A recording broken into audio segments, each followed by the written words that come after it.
Serious, people who check university applications. What do students tend to ignore put in that would otherwise increase their chances of acceptance?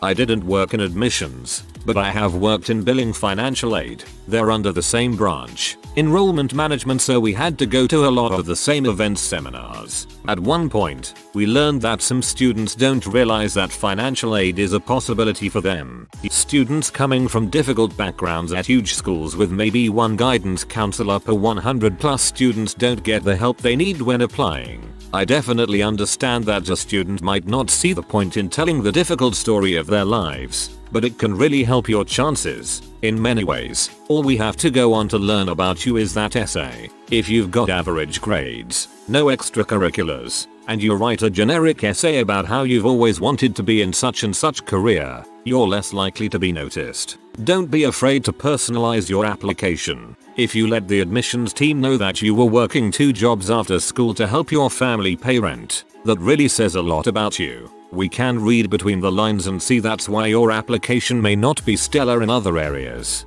As a former billing counselor, I want to throw in some extra things here. 1. Don't be afraid to apply to your dream school just because you can't afford it. They may be able to give you more help than you realize. 2. That said, if you do get into your dream school, but the financial stars aren't aligning, really weigh your options before you take on that extra debt. You can transfer in from another school to save money. My college even specifically partnered with another and gave those students transfer aid, which typically wasn't a thing. Really research your options. Some colleges, like mine, a private school, won't give aid to transfers, only those coming in as freshmen. But that could still mean savings in the end. Others are fine with transfer aid, and it's okay to ask them about it. A degree is what you make it. I wish that I could have said this to every student and parent who cried to me that private college I worked at was their dream school, and can't we please give them more financial aid? We didn't have more aid to give. Please, think about your future. On more than one occasion, I witnessed a student turning down a large scholarship to another college for little to no aid from us because dream school. I couldn't tell them not to do that, so I'm telling you. Please, a degree is what you make it. Look at your other options.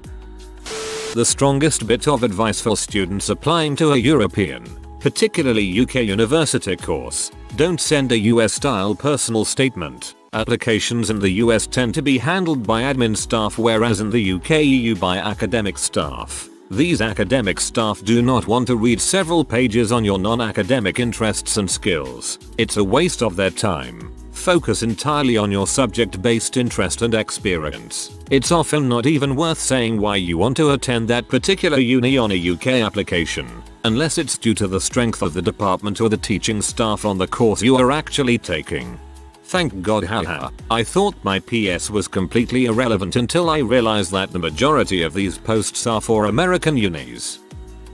Whoa, I can answer this since I work in American higher education. For graduate school, recommendations are absolutely crucial, so be very careful with who you pick. It's normally the first thing universities look at. I recommend someone who will write passionately but honestly about you. It can sometimes be helpful to send your writer your resume and essay submissions as well, and if they're willing to look at and incorporate those documents, they are probably a good writer for you. Also, self-advocacy is key for your essay submissions, so don't be afraid of coming off as bragging. A lot of students try to be humble, or even vague, which hurts their application since admissions doesn't have time to interpret their essay. If you have any specific questions about applications, feel free to ask me. Alright, so I went to a university, private Catholic college, very freaking expensive. I took a work study in admissions, and I handled putting in transcripts, letters, ACSAT, etc., etc. The number one thing that kids like to just wimp out on is recommendations. They save so many asses when it came to kids being accepted. For example, Kid 1 has a 2.6 GPA, 21 ACT, has a great recommendation from a teacher who explains their struggles or their constant growth, anything flattering that isn't too over the top. Kid 2 has a 2.9 GPA, 23 ACT, has a generic recommendation sheet from a counselor, usually just a blank sheet with someone basic info, only a simple recommendation signature from a counselor. You would not believe how many times the school would pick Kid 1. Having a personal educator saved them and got them admitted over someone slightly better in terms of academics. The character is looked at a lot by universities. Fun story, a kid got denied because he didn't get a recommendation letter. He sent a letter and that was like pornographic in nature, smutty and just gross. I didn't get to read it sadly. Poor girl was the one who got it. He had to come and apologize face to face to everyone, even though he lived like 400 miles away. His mom knew he wouldn't get reconsidered even if he apologized. She just wanted to make him eat crap for it. I have a lot of other stories about crazy admissions, haha.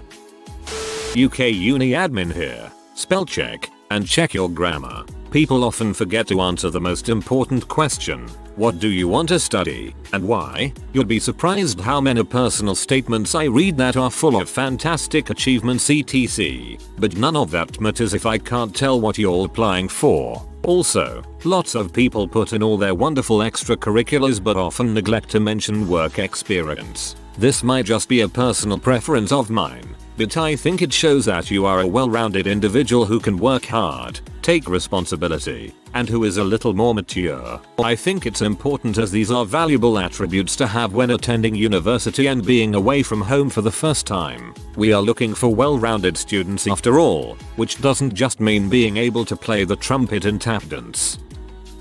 I work in the admissions office of my school. Improper emails, misspellings, terrible handwriting all make us critical of whatever you're going to say next. The thing that agitated me the most, however, and probably the people at the actual decisions, is your level of research on your career. Elementary school math teacher is not what you put in the blank for major. Education is a major. It's astounding how many potential students don't do research before applying. Last week we had an applicant that wanted to go to the NFL. We don't have a football team. Submit your application online. I work in admissions and getting paper applications is not only annoying but it slows down the whole process. For one, the amount of spelling errors is alarming and we end up having to call people to see how the correct way to spell their first name. Second, as much as it sucks, sometimes paper apps get lost, get lots in the mail, doesn't get filed properly. Things just move a lot quicker online. I wasn't aware people still use mail-in applications. Common App has really spoiled me. I've worked in admissions to an undergrad honors program.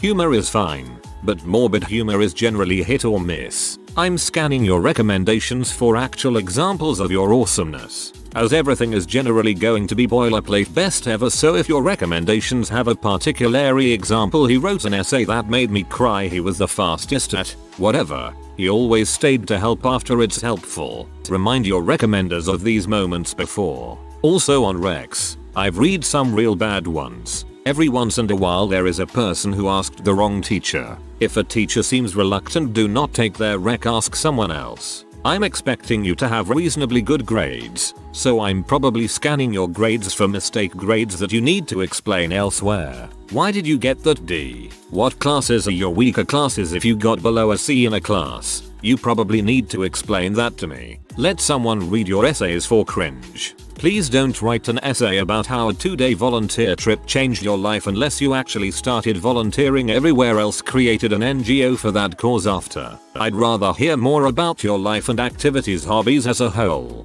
Please, if you're going to exaggerate, don't make it something which is basically a lie. If you choose to write the diversity essay, be careful and sensitive with what you say. For graduate school, I've sat on an admissions board here, field specific to social science. The rec thing above times a billion more. Don't just go for a big name if they don't know you. He will write you a 1-paragraph crap rec. Your statement of purpose should display 1. Your research interest, 2. How you've previously done work with it, 3. Who exactly you will work with. Depending on the school, you can and should reach out to professors to discuss with them, especially in smaller schools. Rewrite your statement of purpose over and over, with outside eyes. If you are in undergrad, the career office will and should help you with this. Submit everything on time. Yes, your grade counts. Yes, that sucks. If your grade is below a certain threshold, if your GPA is below a certain threshold, if your recs were less than glowing, or if your SOP was less than well matched, any of these alone can disqualify you depending on the school. I ended up working for the admissions office partly due to my own application, so I'll throw my own experience in. Everyone is right. Write something about yourself. When I was in high school we were given an assignment to write our application essays and mine was about dealing with depression and suicidal thoughts, and learning to be a better person and accept my faults and help others who struggle too. My teacher hated it. She said no way, it's too negative. But I felt it represented myself, so I submitted it. I ended up winning a competitive scholarship because they picked out my essay, which helped me get a job at the university. Anyways, I always looked for other students who felt like they took the time to really try their best even if it wasn't the greatest writing or most interesting subject. They want people who at least try and seem like genuine thoughtful students. It's better than copy pasting some generic story about how great you are. TLDR. Be honest, nobody is perfect. You're not wrong, but that is a very risky game. I used to work for a college women's hockey team. Part of my job was sorting the letters to the head coach from prospective players. If it was obvious it was a form letter, especially stuff like mentioning the wrong school coach, you automatically went to the bottom of the pile.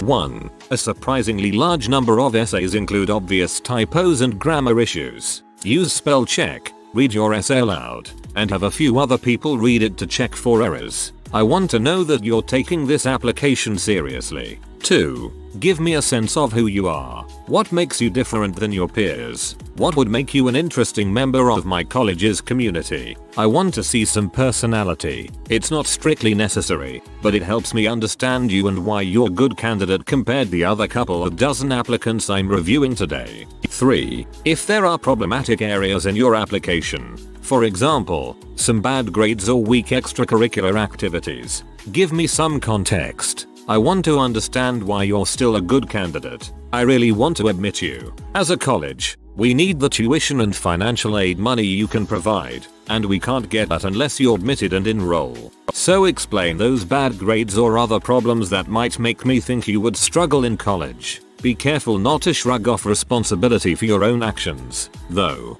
ideally, I want to see you take ownership of your struggles and that you've learned from them, with evidence that you've improved. Show your effort in any way you can. This doesn't mean to try those gimmicks or to pester the school with unsolicited materials, but do take advantage of every single opportunity and option they offer.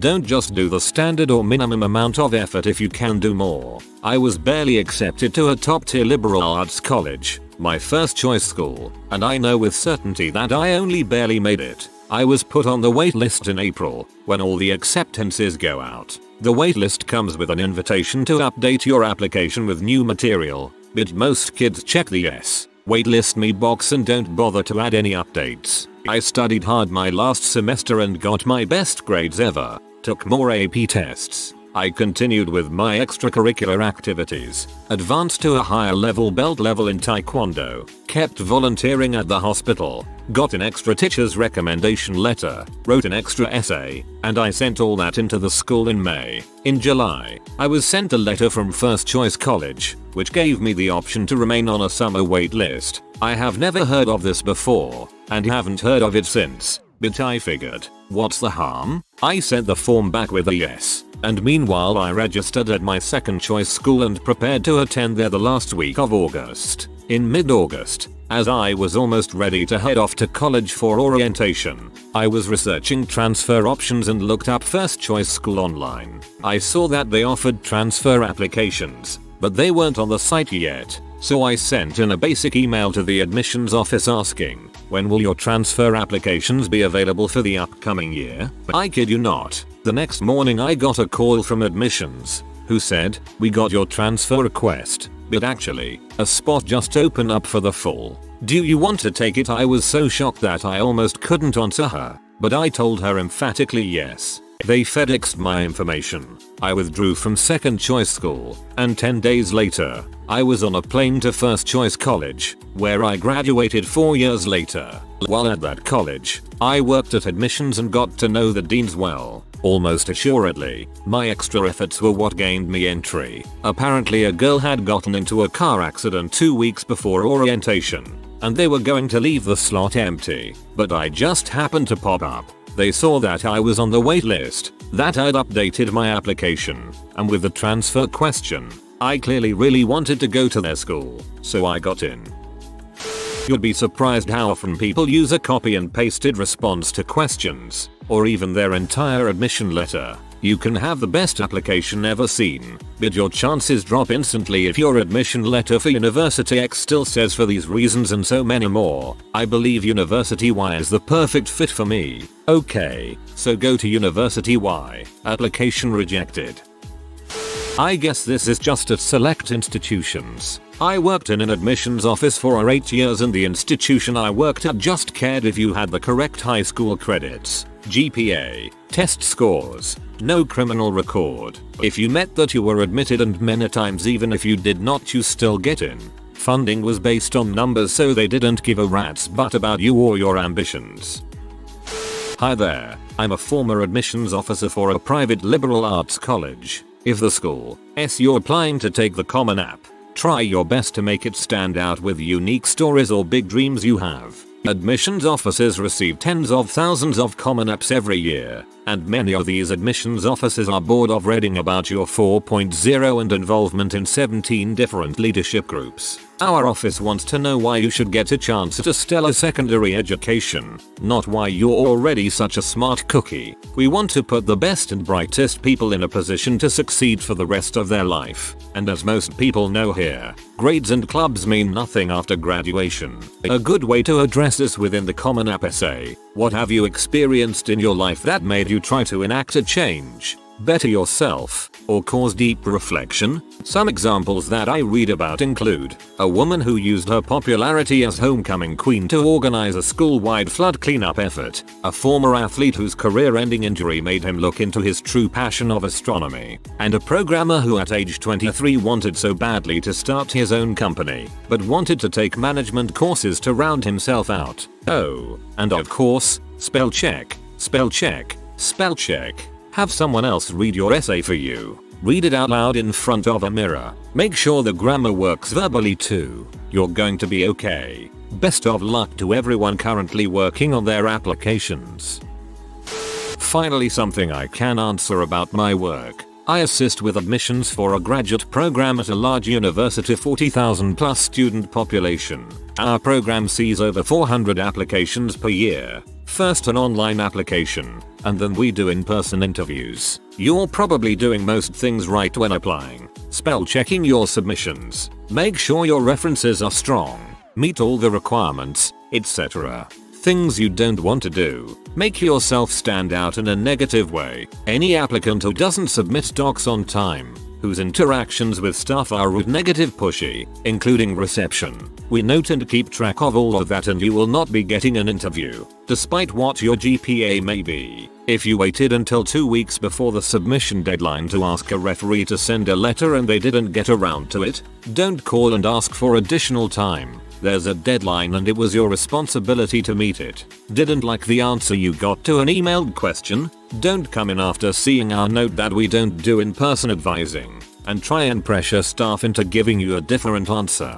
Don't, for the love of God, have your parent call or come in on your behalf. There are privacy laws for a reason, and we don't want a student who can't ask their own questions. Ensure if your documents reached us. Don't call or email to ask about them. Read the instructions we listed that stated to check your online application, as all updates will be made there and that we won't take call to confirm. Don't ask to speak to the department head or an admissions committee member because you have a unique situation. We note everything. We receive enough applications from students who exceed all of our minimum requirements that we can't afford to be extremely picky. The people who do stand out are the ones who did everything that was asked of them, submitted all documents on time, met and completed all requirements, didn't come in when we said not to, didn't make a fuss, were passionate, enthusiastic and had a positive interaction to everyone they interact with.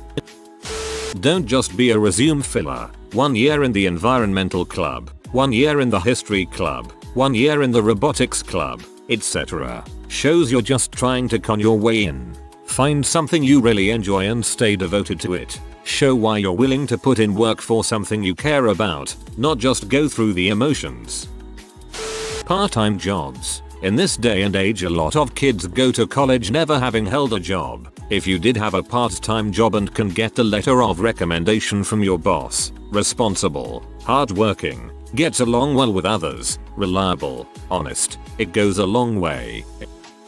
I'm a student who works for admissions, so I don't technically decide whether or not you get in, but I do have a good tip. I'm from a state, hint, it's Delaware, where there is a heavy emphasis on test optional submissions, especially for in-state students, and lots of people think that they will just ignore the test scores and judge you without them. While this is true, this puts you at a heavy disadvantage with the admissions team. They look at test optionals last, so if they've already gotten close to their admissions quota, they will be much more scrupulous, and it'll be harder to get in. Their logic is that if you don't submit your test scores, you either don't test well, or aren't smart enough for the university, which is unfortunate. So if you want to submit test optional to a certain large university in Delaware, please only do it if you've got a great GPA, a large amount of extracurriculars, and recommendations from teachers administrators. Even mediocre test scores are better than no test scores, it seems.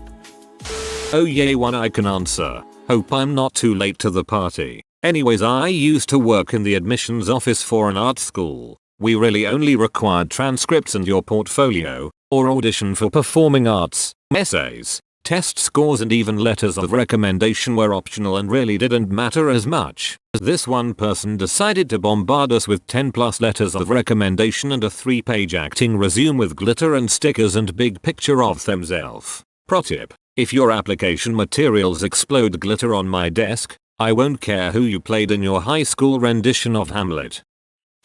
People prepare their entire application, including essays, without giving even the slightest indication of why they are applying to the college, graduate school, or what they hope to gain from the experience. Some people write excellent essays outlining their achievements or their goals, but they never take the next step and explain how the college or graduate program will help them build on their achievements or attain their goals. If you don't tell me why you will benefit from matriculation, you are forcing me to make my own determination of whether you would benefit and, more importantly, whether you would benefit more than other applicants. Tell me why you want to attend Program X, how it will help you achieve your goals, and what you will contribute to Program X.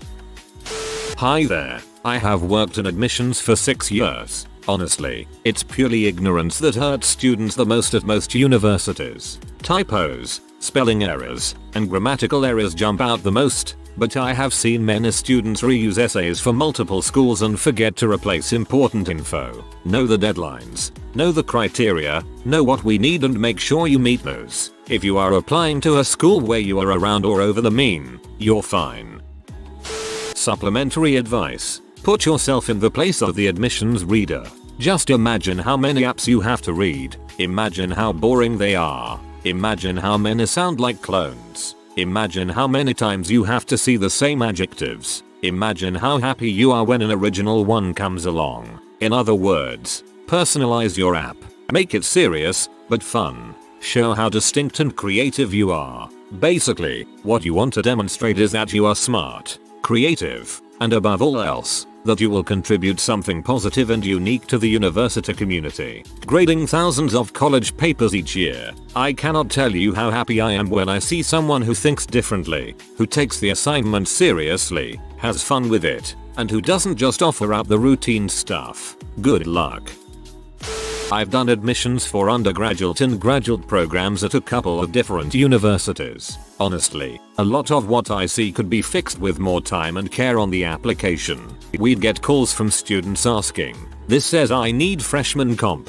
Does tech writing count?" Look, go you for asking. But if it says freshman comp, that's what's needed, and yeah, you might need to go back and take another class. If you need 3 letters of rec, provide 3. If one needs to be from a boss, don't get it from a professor. Start your application early enough that you're not rushing it at the deadline and turning in a mediocre application. You're not helping yourself by getting in a hurry and missing things you'd have caught otherwise. If you're too late this cycle to carefully complete the application, wait, get in on the next cycle, and work or volunteer in near your field while you do that. We remember who turned in a sloppy, half-done application package last cycle, and it will absolutely set you back a little on the next. Not a lot, but if you're trying for a spot in a prestigious program, it might be just enough to keep you out. Finally, and this is important, I don't care if you have to get a restraining order or something. Do not let your parents call the university about anything to do with your application. It's not about them. You're freaking grown up and it's your job to deal with the admissions office. Ask questions if you're stuck, and meet the appropriate deadlines. Nothing murders someone's application faster than a grown but adult's parents calling and bugging us about said grown but adult's college application. I am in charge of a medical residency program in the US and see hundreds of personal statements each year. To be clear, these are students graduating from medical school, entering residency specialization. Obviously the personal statements I am seeing are from people who have generally been very successful in academics and have then done well in medical school compared to their peers. There is nothing in the personal statement that I find will make me think you will be a good fit. The greatest narcissist can write about humility. The least interested in becoming an expert in the field can make themselves seem the most interested, and so on. What I look for in a personal statement is really to put your objective shortcomings in perspective. In other words, somewhat lower scores in the context of frequently volunteering and free clinics and being overall engaged in something other than studying allows me to have some confidence that they can study to the point of expertise all while working 80 hours a week and studying hours on top of that. Also, any issues in the application absolutely need to be addressed here. Failed class, bad board exam score, etc. Or the worst will be assumed. Finally, the other thing I look for in a personal statement is something, anything, to talk to you about on the interview. Something that makes you, not unique, but well-rounded and human. The college application process seems to focus too heavily on whether you play a fossilized ancient Japanese harp last played 500 years ago and less on what really matters: work ethic, ability, and emotional maturity. I see a generation of applicants that think their extracurricular activities, odd hobbies, and flowery language will be of some value when taking care of other people's sons, daughters, fathers, mothers. Okay, not sure why I went on such a rant, but the thought of there being such a thing as a consultant to help you write a personal statement leads me to believe the intent of it has lost its utility. If you are new to the channel, you can subscribe. I publish new videos every day. Until then, check another video.